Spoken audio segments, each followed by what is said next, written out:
Good morning and welcome. I'm Wendy Warren, Vice President of Communications for the Louisiana Restaurant Association, longtime member, Republic National Distributing Company, with support from Jack Daniel's Whiskey, is proud to present LRA Live, a recovery marketing online event to aid you in charting your next steps as we continue to navigate 2020 and beyond. RNDC is a family-owned business that has evolved into one of the nation's leading wholesale beverage alcohol distributors. They hope the information presented in this two-day series benefits you at a time when you need it the most. Remember to drink responsibly and make your next whiskey order a Jack Daniel's. Check out the video.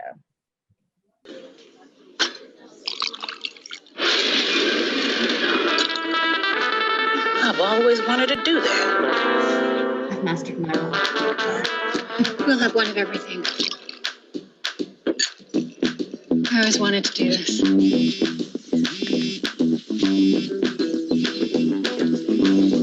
I've always wanted to do that.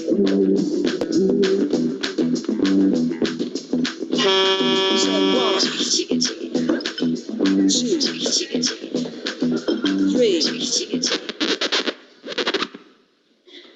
Always wanted to do that. I always wanted to do that!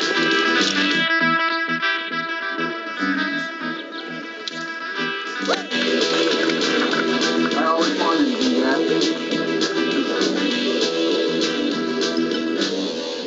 that. Next round on me.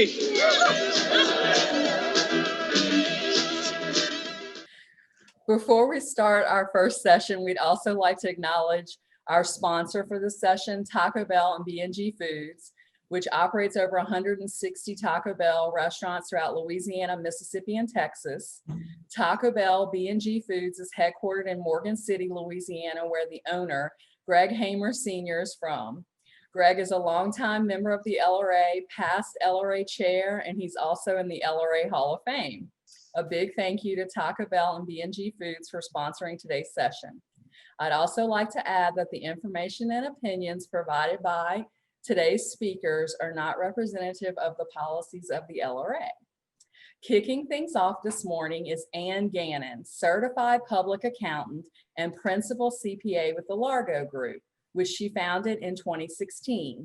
Ann has over 15 years of experience and began her career as a CPA with a Big Five accounting firm in Boston.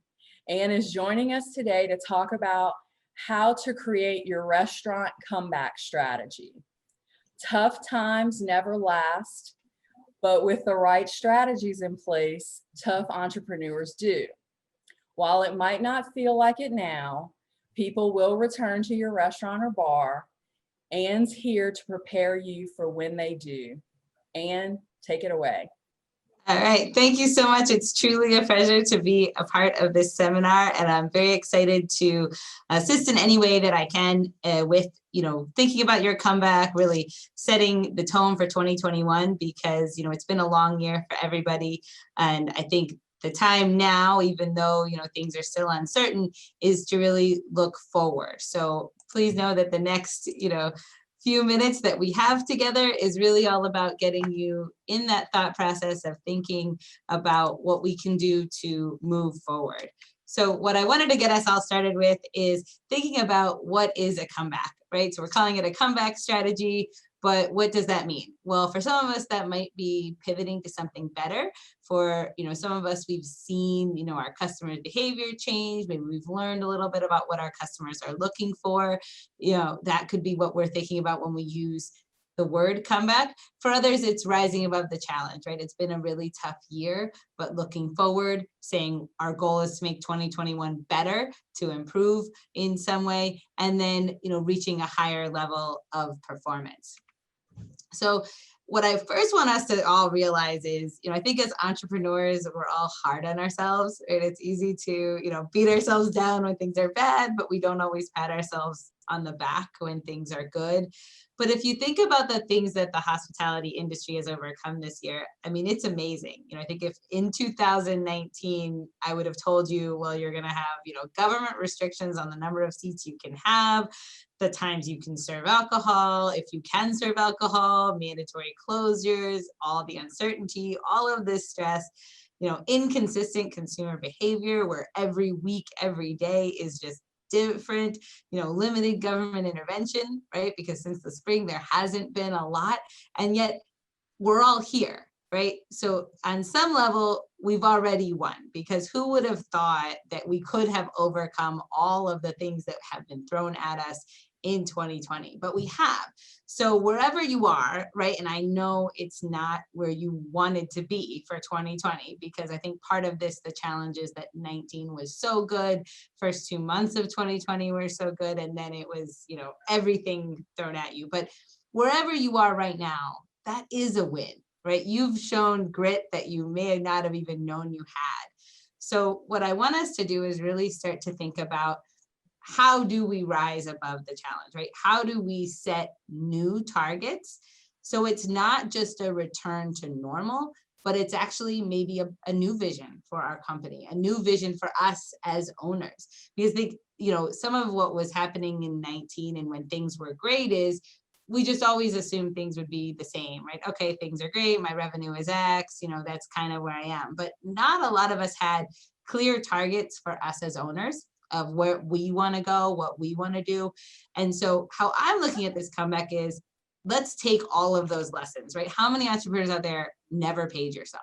Because it was just like, all right, whatever's left over, I'll take at the end of the month. And then all of a sudden, March came and there's nothing left, right? We're closed.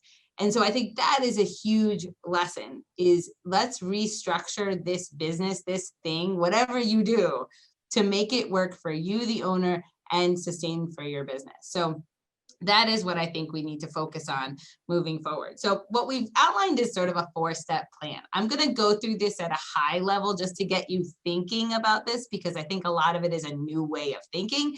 And then I have a link on our website. There's a free course that goes deep dive into all of this. So please don't think you have to do all of this in the next 20 minutes, but I do think this is a good way to just get you thinking differently about the future, right? And getting excited about it, right? Wherever we are today, there's nothing that says 2021 can't be better. But I believe that starts with creating a new vision as you, the owner, a new vision for your outcome, the why of why you started this business. What do you want it to do? Where does it go? Maybe defining your product, that may lead to defining your team, defining margins, that may lead to looking at your organizational structure. Do you have a partner that wants to leave? Do you have a partner that wants to come on? Reevaluating all of it, because now is the time. And then tax planning, right? Maybe you never did it before, but 2020 is the year that we need to do tax planning to get you ready for 2021. So these are what I think are the 4 steps to this comeback strategy. But the first thing is the why, right? In broad terms, there's lots of whys, right? Sometimes it's, I had a family recipe that I want to share with my community. I mean, there's definitely more than 3 whys, but in broad terms, I see the whys as 3 different buckets. The first one is, I've invested $500,000, right? I had a call with a client yesterday. He's like, literally, I invested $700,000 and this thing is losing money. It's my biggest asset. What do I do, right? So that would be definitely a why, is I have a lot of money invested in this business and I want to create a plan to get out of it or get that back, right? The second why might be, you know what I learned in 2020? I love spending time with my family. And I have one client who's literally like, this is the first time I've ever been able to coach my son's football team. And I'm happy about it. So his why is actually, I don't want to go back to the working 7 days a week. I kind of want to stay with my being home more balanced, and that's okay too. But the thing is that our strategy will define how we show our business. So this is an important first step to understand your why as the owner. The third why might be, I see opportunity. You know what? I had 1 location pre-COVID. There's a lot of opportunity out there, a lot of space. I want to use this as a time to gain my brand, gain market share, have 3 locations a year from now. So why is it important that I define that first? The reason that's important is whether you've seen this play out or not, your finances, your profit and loss statement, your tax return tell a story. What we want to make sure is the story that you have in your head, your why, is shown on these numbers, because so many times your why may be in something that you know, but it is not communicated on your tax return. And therefore, a lot of times, getting a loan, getting financing doesn't happen because someone looks at your P&L and says, well, I don't see that here. So that's why we have to define our why first. So what does that mean? Well, what that means is, okay, let's say my business is my largest asset. The client I talked about yesterday, I have 700,000 invested. What I want to do is I'm going to take everything I learned in 2020 that I'm exposed, right? A lot of my assets are tied up in this business, and I'm going to use that as creating a strategy. So what does that mean? Well, that means that I need to show that my business has long-term sustainability, right? And that means I need a budget focused on showing that I'm able to earn money from my business, right? Because who's going to buy my business if I can't show that it's profitable and I can't show that I earned a living out of it?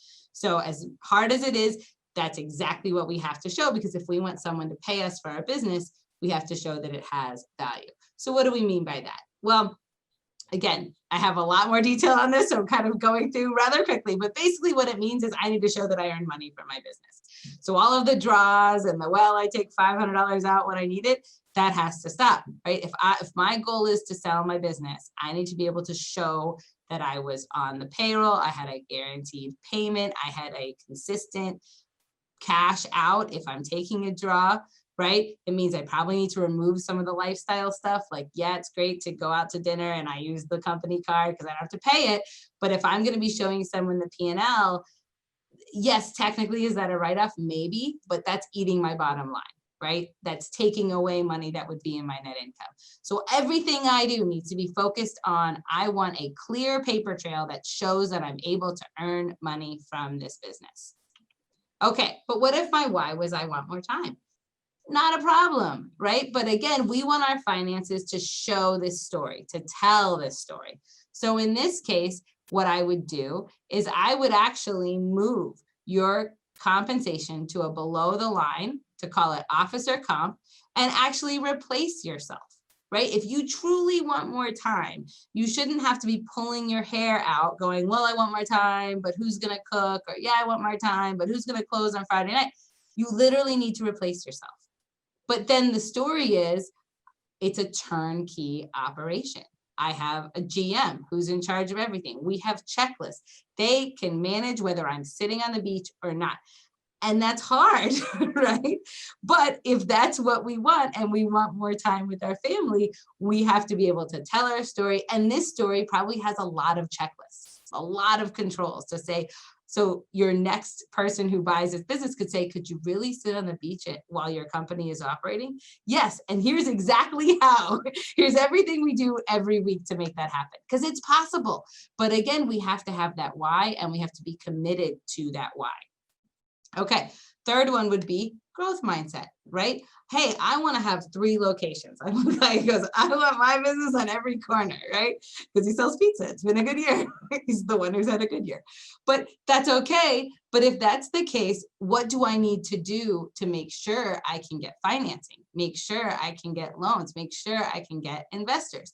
Well, what I want to do is then set up a budget that shows that my business is repeatable. Because a lot of times, if we're going to try to open multiple locations, people are really going to be looking at our margins, right? What do we make in this location?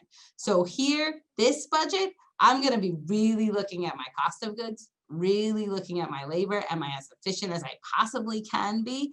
And I'm going to be focused on that bottom line, growing it as much as I can. Again, not for me, right? This doesn't make me the owner a bad guy, but what I'm trying to prove is this is a good business, right? So if I'm able to show, hey, my bottom line grew by 60,000, not my top line, my bottom line grew by 60,000. Now I'm going to get an investor's attention, right? Now it's like, oh, well, maybe I do want to invest because you've proven that this is a good business. And there's none of this, oh, I was in growth mode, so we lost money, because I think that's the one thing that we learned in 2020 is we have to show that our businesses are efficient and they're clean and they're healthy, regardless of growth. So we don't get caught holding the bag and we're able to turn to an investor, even if they walk in tomorrow and say, here you go, here's my financials, I'm done. There's none of this changing after the fact, right? I feel comfortable, because the other thing you'll find is that really adds to your plate as the owner confidence, right? You then see, hey, I have no reason to doubt my business because look at the growth, look at our bottom line. Okay, so the next thing is, I think a lot of us as owners need to also take these steps, right? Not just for the business, not just what we're in today, but us overall, because a lot of times, I think burnout's a real thing. You guys have had a really long year. And so it may just be time to kind of reevaluate, because I think, a lot of times I've seen, closing may be coming into play. People are thinking about, is it even worth it? Do I want to do this? So I think what we want to do is, on those questions, take a moment to say, what is my mission? What is my purpose? At the end of the day, do I love what I do, right? Did I start this business because I love cooking? Well, then maybe I want to cook more, right? Maybe I do want to be involved more. So really setting, new goals for 3, 6, 12 months as us. Again, using those 3 general paths, right? Maybe I want to be more involved. Maybe I want to be less involved. Maybe I want to know that this is my final inning, final round, right? My own swan song, but I'm going to, own it for the next 12 months and then set it up to walk away. Whatever it is, I think we need to look at those and then really look at my compensation for my life, because the worst that would happen is we close the doors because we're done and then our life is impacted. So a lot of the questions that we get is, should I walk away? Right? And it's completely justifiable based on where you've been. I just want everyone to really take a look holistically before making such a big decision. So the key questions that I see in this area would be, do you put money in the business every month? What is the debt level of the business? These are things we need to consider. Are there personal guarantees? Right? Because a lot of times I've seen where people close because they've had enough, but they're paying on these, equipment leases for the next 3 years anyway, right? So really looking at obligations that are in the business. Do I see a path forward, right? Did I go through those 3 whys and then just there's a roadblock, right? It's just not working out no matter what I'm doing. That would be something we'd want to look at. And then, are there options? A landlord who's willing to give us 12 months. Again, squeaky wheel here, right? Could I cry to my bank and get a deferment? Have we, exercised all of those possibilities before just saying, I'm done? And then the final is the one I feel like is forgotten the most. What money do I need personally to make my life work? Because it's easy to walk away, but those lifestyle expenses are with us regardless. So in that regard, what I think you really want to do, if you're thinking about, a walk away or changing course, you really want to be honest with yourself on the money that comes out of your business for you personally every month. And I'm not saying this as a tax hat, right? Like there's personal things that you can write off 100%, but just from a cash flow, right? Realistically, how much have you taken out of the business this year? Again, not that it's too much, but we just need to know that number. So maybe you paid yourself $30,000 and you're going, well, I only make $30,000 from this business and I kill myself every day, right? And that might be true, but is your car paid out of the business? Is your cell phone paid out of your business? Is it a cell phone for you and your kids, right? These are common things. And this isn't no judgment, but we just need that total. Right? Do you put your gas for your cars, for the year out of that? Are there meals and entertainment? So year to date, that would mean that I've taken actually 45,000, not 30 out of the business, which again, yay or nay on if that's okay or not. It's, there's ways to do that to make that allowable for tax purposes. But what we want to look at here is what income would I have to replace? Because I think it's unrealistic to say, I'm going to close the doors and I don't need any more money, right? I still need money for those things. I still need to live my life. So if I've been taking, $4,500 a month out of the business, maybe I'm doing it after taxes, just as a draw, and I really would need to be looking at a compensation of $6,500 a month before taxes, right? So if I'm going to go be a consultant or I'm going to go work for US Foods or whatever it is, really making sure that I'm not setting myself up for a lower quality of life after this business than before. And then again, if we were putting money in, we just want to factor that in as well. So did you put money in or not? So again, this isn't for everyone, but I just feel like it's important to address because every person that's sitting on this call today is in a different position, right? And there's no right or wrong to that. So I think so many times on the internet right now, there's a cookie cutter approach. And in reality, every situation is different. It's truly based on how your business is formed, like the debt that's there, your options, what it looks like in COVID versus pre-COVID.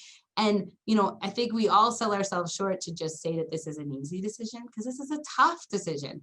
But I think if we go through these steps, what it sets us up for is putting that decision behind us, right? We go through this step, we figure out our compensation level, we figure out what we need to make, and we go, you know what? I'm all right with my $4,500 a month right now. I'm going to keep going. I'm going to keep fighting and try to get it higher for next year. And then we go back to our why. So what we covered here today is the new vision part, right? The why. And I hope that as you go through the next presentations, you keep that in mind because hopefully it will revigorate you into seeing that your vision is still there. I mean, we've been knocked down in a way that hopefully this is a once in a lifetime thing, but they will get better, right? Whether it's 6 months, 8 months, however long, we're through more than we think. And I think what we need to do to set ourselves up for success is own our why, see it as this is a good decision for me and my family. And now let's get us there. Let's get a clear set of books for whatever we're trying to tell the story. So we never are fighting financing again. We're never waiting for government help again, right? We are independent and we are free to lead the best life going forward. So again, this was step one. We do have a full 4-week course on this, free to anyone, because again, our goal is to just get you guys all through this. So whatever you need from us, please know that that is, what we're trying to do because we're all interconnected, right? We win if the hospitality industry wins. So we are really throwing everything we can to help you. But the next steps would be a more detailed budget, defining our product team, our profit margin based on those whys. Again, reviewing your organizational structure. Do you like having multiple owners? Is there an investor out there you could bring in for cash? All of those are so specific on you. And then tax planning, right? Making sure there's no tax surprises in 2020. Maybe there's a write-off. Maybe we can go back a year, get some, refunds to offset some cash. There's a lot we can do in tax planning in 2020 with the new rules for COVID. So that is so important. And again, I have a link on our website. Please go. It's under Largo Group. / Largo Academy. You can register for our course. All of our slides are there. All of the information is there. If you need anything from us, please reach out because this is just such an important time. And I think what we want to happen is you guys make the best decision about your path forward now. And then 6 months from now, you look back and go, you know what? I did it. I'm in a pretty good position and I have a path forward. So thank you again. That's all. Thank you, Anne. That was very informative, and we are recording these sessions, and they'll be also available on our website at www.lra.org should you wish to revisit any of the information presented. Those who have attended Anne's session today will be entered into a drawing for an ice chest packed with delicious Louisiana seafood. Nice. Courtesy of the Lieutenant Governor and the Louisiana Seafood Promotion and Marketing Board, valued at $250. The winner will be contacted via email later this week. And that concludes this morning's session. Thank you all so much. Thank you.